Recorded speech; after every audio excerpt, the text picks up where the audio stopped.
মহান আল্লাহ দরবারে অসংখ্য শুকরিয়া আদায় করছি যে মহান আল্লাহ আজকে পবিত্র জুমাবার দিন আমাদেরকে আশা বসা কোরআন হাদিস সম্পর্কে কয়েকটা কথা বলা এবং শোনার মতো তৌফিক দান করেছেন।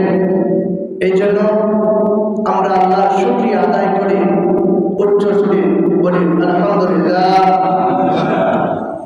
তার সাথে সাথে আরো শুকরিয়া আদায় করছি যে নবীকে আল্লাহ পাক রব্বুল আলামিন সৃষ্টি না করলে তামাম জাহান কিছুই কি সৃষ্টি করতেন না, ওই নবীজি উম্মত হইতে পেরেছি আমরা।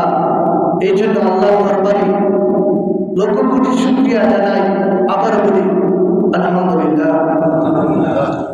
আজকে খুতবার আলোচনার বিষয় হলো সালাত,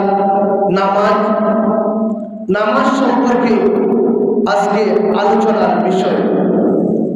যদি আল্লাহ পাক রব্বুল আলামিন আমাকে নামাজ সম্পর্কে এবং যে আয়াত আমি তেলাওয়াত করেছি সূরা আনকাবুতের ৪৫ নং আয়াত এবং দয়াল নবীজির অসংখ্য হাদিস মুবারকের থেকে ছোট্ট এখান বুখারী শরীফ থেকে এখান হাদিস পেশ করেছি।